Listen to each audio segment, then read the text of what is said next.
Hello everyone, my name is Kasim and I'll be presenting on the association between internet use and social and emotional difficulties. The internet has grown exponentially since its conception and become an integral part of daily life. On a national scale, 22.82 out of 25.64 million Australians are internet users. That is approximately 89% of Australians that are internet users. Between January of 2020 and January of 2021, the number of active internet users in Australia has increased by approximately 513,000 users. The internet has brought with it benefits such as worldwide communication, social connectivity, access to information and entertainment. Specifically, it has become central within the adolescents and emergent adult population as essential for both work and play. On the other hand, excessive internet use has become a serious and global public health concern. Excessive internet use has been associated with depression, self-destructive behaviors, anxiety, attention deficiency and hyperactivity, hostility and aggression, obsessive-compulsive symptoms, and interpersonal problems. Research suggested comorbidities with disorders such as attention deficit hyperactivity disorder, mood disorders such as anxiety, social phobias, and depression, as well as obsessive-compulsive disorder. Other research suggested a possible relationship between excessive internet use and negative health outcomes. Evidence has shown that higher socio-emotional difficulties predict higher internet abuse behaviors and vice versa.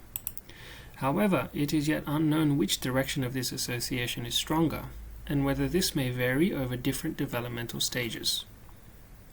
For instance, whether in childhood socio-emotional difficulties primarily invite excessive internet abuse behaviors, while in adolescence it's the other way around.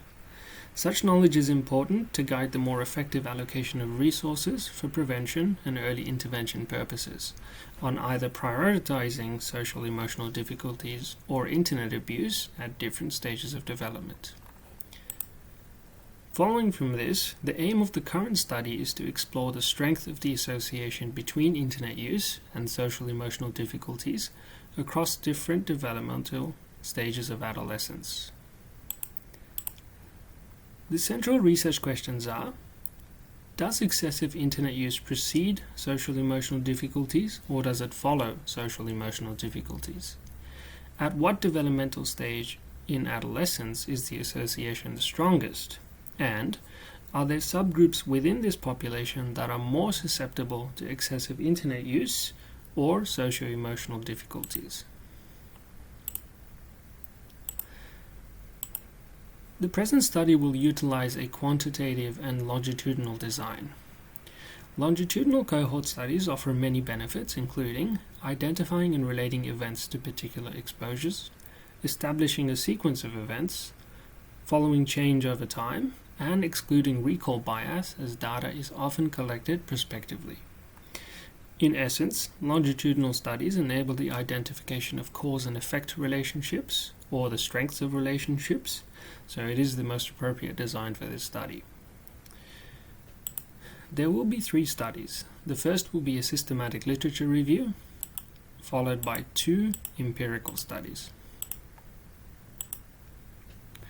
To address the aims of the present study, we introduce a multi-level cyber developmental framework, or CDF. CDF views an individual's behavior as perpetually changing across a spectrum of adaptive and maladaptive patterns. Within the context of this study, we observe internet use as being on a continuum from abstinence/mild to moderate to excessive.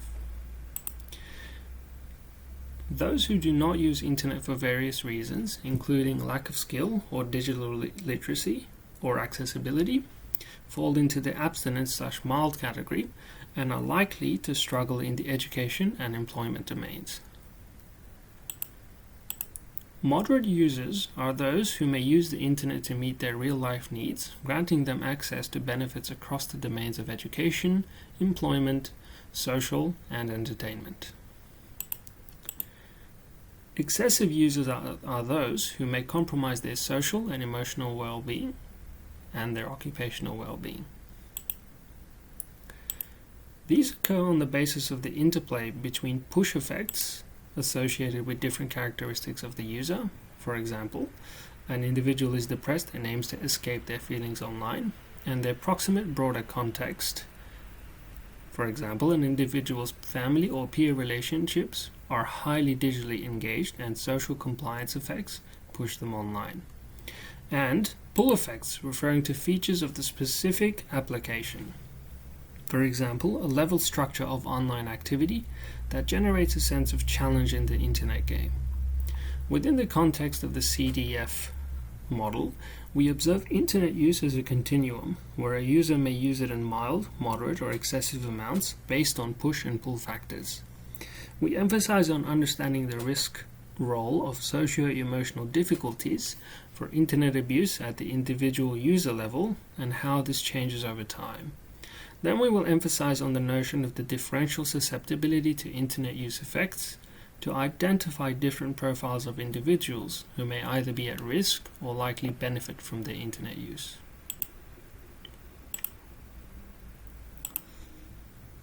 According to ethical standards, when pre-existing data is available and serves the needs of the study, it should be utilized in order to avoid burdening participants. In this context, the longitudinal study of Australian children, or LSAC, is a pre-existing dataset that will be utilized. The LSAC is a major study following the development of approximately 10,000 young people and their families from all parts of Australia. It is conducted in partnership between the Department of Social Services, the Australian Institute of Family Studies, and the Australian Bureau of Statistics. The study began in 2003 with a representative sample of children, who are now teens and young adults, from urban and rural areas of all states and territories in Australia. It will continue to follow participants into adulthood. Participating families have been interviewed every 2 years from 2004, and between wave mail-out questionnaires were sent to families in 2005. The LSAC is a rich and robust source of data with 4 main advantages. It is a large national sample consisting of over 10,000 participants from all over Australia. It is a longitudinal study and has measures of over 8 different time points. It is a multi-method study consisting of surveys, questionnaires, and government records. And it meets the requirements of the present study. Therefore, it is the preferred data set for this study, as it allows the efficient use of time normally allocated to data collection. From the LSAC data, the particular variables of interest for the studies are the Strength and Difficulties Questionnaire, which measures social emotional difficulties in adolescents, and the average number of hours on the internet per week across 8 time points. Other variables of interest include the Kessler Psychological Distress Scale 6, the National Assessment Program Literacy and Numeracy, or NAPLAN, Centrelink records, age, and of course, gender.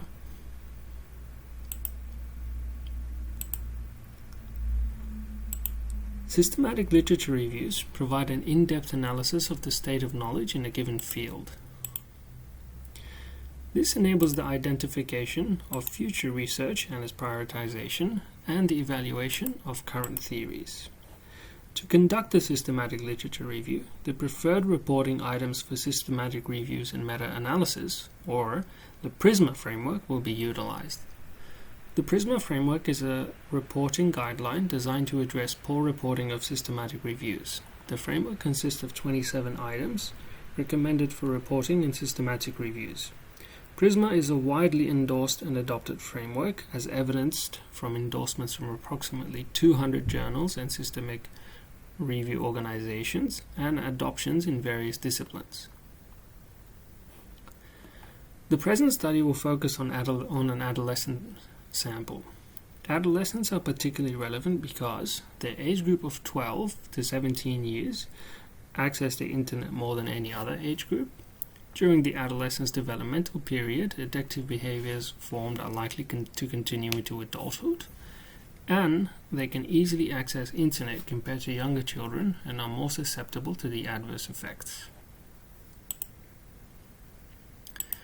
So, the first study will determine the strength of the association between internet use and social emotional difficulties at various developmental stages of adolescence.